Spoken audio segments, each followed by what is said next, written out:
नमस्ते। ओम विष्णवे नमः। ओम विष्णवे नमः। ओम विष्णवे नमः। पुरुषोत्तम मास महात्म्य कथा का आज 11वां दिन यानी अध्याय 11 श्रीमद् स्कंद पुराण के आधारित। नैमिषारण्य में बैठे सभी ऋषि मुनि अत्यंत श्रद्धा से सुत जी की दिव्य कथा सुन रहे थे। पुरुषोत्तम मास की महिमा सुनते सुनते सभी के मन भगवान की भक्ति में डूब चुके थे।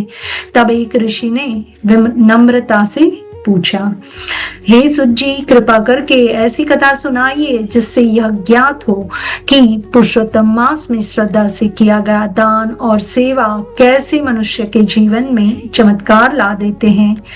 सुत जी बोले, हे मुनियों, पुरुषोत्तम मास भगवान विष्णु का परम प्रिय मास है। इस मास में किया गया छोटा सा दान भी अनंत पुण्य देने वाला होता है। अब मैं तुम्हें एक पवित्र कथा सुनाता हूँ। ये कथा है वृद्ध दंपति की। एक छोटे से गांव में एक वृद्ध दंपति रहते थे। दोनों अत्यंत गरीब थे, परंतु उनके हृदय में भगवान विष्णु के प्रति अटूट श्रद्धा थी। उनके पास धन नहीं था, फिर भी वे प्रतिदिन भगवान का स्मरण करते और जो कुछ मिलता उसमें संतोष रखते। जब पुरुषोत्तम मास आया तब गांव के मंदिर में कथा और भजन प्रारंभ हुए। वृद्ध दंपति प्रतिदिन कथा सुनते जाते और एक दिन संत ने कहा, जो मनुष्य पुरुषोत्तम मास में श्रद्धा से दान करता है, भगवान उसके घर सुख और शांति का वास करते हैं। यह सुनकर वृद्ध दंपति ने निश्चय किया कि वे प्रतिदिन किसी भूखे को भोजन अवश्य कराएंगे। यहाँ पे श्रद्धा से किया गया दान कितना पुण्य देता है जानते हैं? उनके घर में भोजन बहुत कम होता था, फिर भी वे अपनी रोटी का एक भाग गाय, पक्षियों और साधुओं को दे देते। एक दिन उनके घर केवल थोड़ा सा आटा बचा था। तभी एक भूखा साधु द्वार पर आया। वृद्धा ने बिना संकोच व अंतिम भोजन भी साधु को दे दिया। वृद्ध बोला, अब हम क्या खाएंगे? वृद्धा मुस्कुराकर बोली, जिस भगवान ने अब तक हमारी रक्षा की है वहीं आगे भी करेंगे। तो भगवान की परीक्षा और उसकी कृपा कैसे हुई, आगे जानिए। उस रात दोनों भूखे ही भगवान का नाम जपते हुए सो गए। मध्य रात्रि में उनके घर दिव्य प्रकाश प्रकट हुआ। उन्होंने देखा कि स्वयं भगवान विष्णु उनके सामने खड़े हैं। भगवान बोले, हे भक्तों, तुमने अपने भूखे रहते हुए भी अतिथि और साधु की सेवा की। तुम्हारा यह दान मुझे अत्यंत प्रिय है। भगवान ने उन्हें आशीर्वाद दिया, तुम्हारे घर में कभी अन्न और सुख की कमी नहीं होगी। सुबह जब वृद्ध दंपति जागे तो उनके घर में अन्न, वस्त्र और धन से भरे पात्र दिखाई दिए। दोनों की आंखों के आंसू रुक नहीं रहे थे।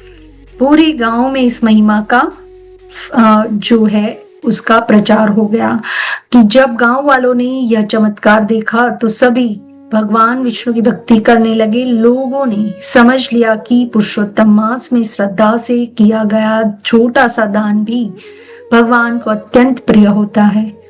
कथा का संदेश देते हुए सुत जी बोले कि हे ऋषियों, पुरुषोत्तम मास में श्रद्धा, सेवा और दान से किया गया प्रत्येक कार्य अनंत पुण्य देने वाला होता है। भगवान केवल धन नहीं बल्कि भक्त की भावना भी देखते हैं। पुरुषोत्तम मास में दान और सेवा का जो महत्व है, इससे दान से मन पवित्र होता है, सेवा से भगवान प्रसन्न होते हैं, घर में सुख और समृद्धि आती है, अहंकार और लोभ दूर होते हैं, भगवान विष्णु की कृपा प्राप्त होती है।